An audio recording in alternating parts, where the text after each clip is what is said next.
Le claque qu'inflige la justice française à la France, et notamment pour Bruno Retailleau dans le dossier Doualem, en particulier dans le dossier algérien plus généralement. Comment comprendre le tribunal administratif de Melun qui annule donc purement et simplement l'OQTF, l'obligation de quitter le territoire français de Doualem.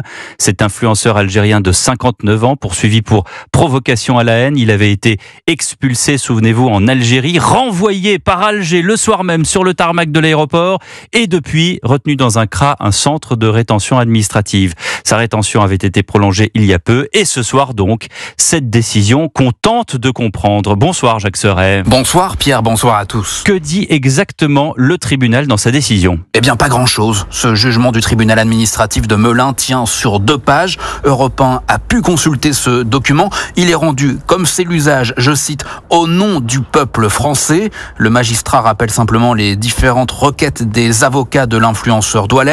Ceux-ci demandaient l'annulation de l'obligation de quitter le territoire, réclamaient une carte de résident ou à défaut une autorisation provisoire de séjour pour leurs clients, ainsi que le versement d'une somme de 1 500 €.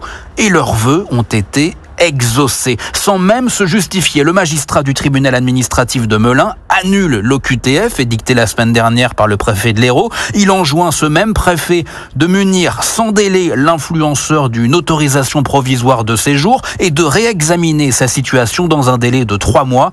Enfin, ce jugement indique que l'État versera à Doualem la somme de 1 200 €. Autrement dit, toutes les demandes ou presque de l'influenceur sont suivies par ce tribunal. Un désaveu total pour Bruno Retailleau. Toujours selon nos informations, le ministère de l'Intérieur fait appel de ce jugement. Voilà, il fait appel de cette décision et continue la procédure d'expulsion, nous dit le ministère de l'Intérieur. Merci Jacques. Jacques Serret du service politique d'Europe 1. Évidemment, on en parle durant ces 2 heures d'information. Dans la matinale d'Europe 1 également demain, le préfet Laurent Nunez sera demain matin à 8h10 sur Europe 1 et CNews. Bruno Retailleau qui lui lance sa campagne contre le narcotrafic. Le fléau a tué 110 personnes en 2024. Le ministre de l'Intérieur angle cette campagne d'information sur les consommateurs de drogue pour les culpabiliser davantage dans ce cercle infernal. Aujourd'hui encore, un automobiliste a été arrêté près de Narbonne avec à son bord 380 kilos de cocaïne. On le verra en séquence tout à l'heure, mais l'homme qui défraie également la chronique aujourd'hui sur ce sujet, c'est le président colombien Gustavo Petro qui affirmait publiquement que la coke n'était pas plus nocive que le whisky. Autre titre de l'actualité de ce jeudi, la question du durcissement du droit du sol sur l'île de Mayotte. Le texte était examiné aujourd'hui devant l'Assemblée nationale et devant le Sénat lors de la niche LR. Texte qui a entraîné des débats animés. Bonsoir Maïlène Trémollet. Bonsoir Pierre, bonsoir à tous. Et le texte est donc tout doucement en passe d'être adopté. Oui, dans un hémicycle presque plein, mobilisé pour débattre de cette question brûlante du droit du sol à Mayotte. L'ensemble de la gauche aura manœuvré tout au long de la journée pour empêcher à tout prix d'arriver au vote. Entre rappel au règlement et suspension de séance, la France insoumise enchaîne les invectives et les interpellations violentes et personnelles. Sébastien Delogu, député insoumis des Bouches-du-Rhône. Je vous ai vu pendant pas mal de temps passer à la télé, Madame Youssoupha. Où étiez-vous pendant que nous, la France insoumise, parcourons l'ensemble du territoire pour récolter des dons? Où étiez-vous?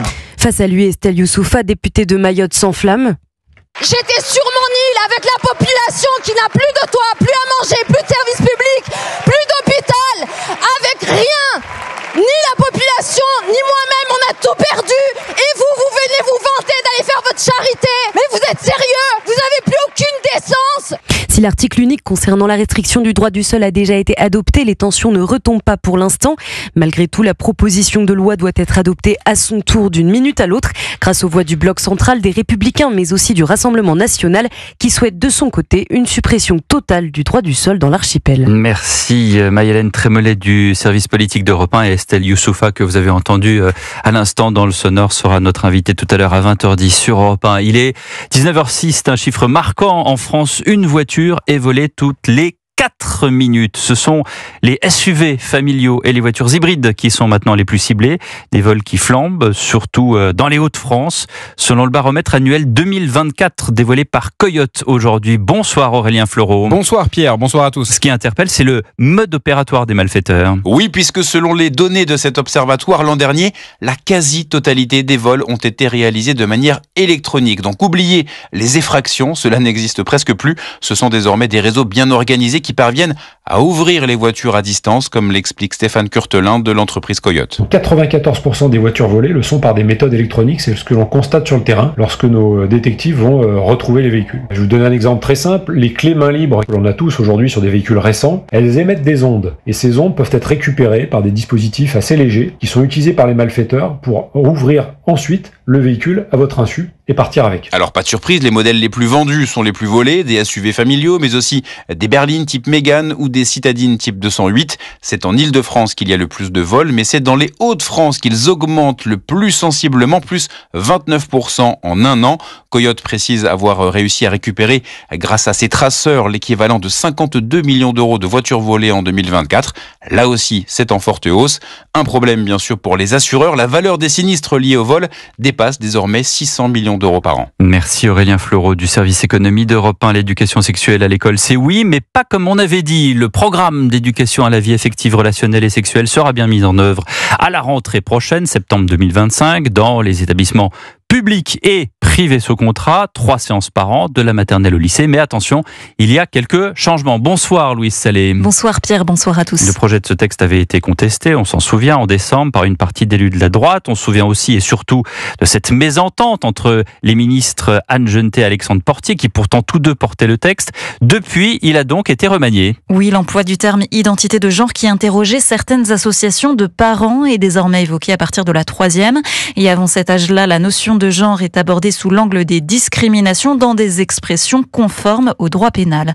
Il est aussi dit que l'éducation à la sexualité, qui n'est pas au programme en primaire mais à partir de la 6e, ne se substitue pas au rôle des familles. Ces derniers doivent être informés quant au déroulé des séances et si des associations extérieures interviennent, elles s'expriment sous la supervision de l'enseignant, ce qui rassure Anne Coffinier, présidente de l'association Créer son école. Les associations qui interviennent, elles ont leur prisme à elles et ce prisme, il est déformant. Ça donne une approche qui va par exemple parler particulièrement de tel danger ou de telle discrimination, tandis qu'un professeur qui est plus généraliste, il va aborder un petit peu toutes les problématiques de manière plus équilibrée. Et puis souvent, il connaît mieux aussi ses élèves, il connaît mieux aussi l'univers familial dans lequel ils s'inscrivent pour adapter les propos à la maturité et aux besoins de chacun. Ce programme sert donc de cadre à n'importe quel prof qui désire traiter le sujet en classe, mais il s'adresse surtout aux enseignants qui ont suivi ou vont suivre une formation spécifique sur ce sujet. Merci Louise Salé. Après le cessez-le-feu entre Israël et le Hamas et une prochaine libération d'otages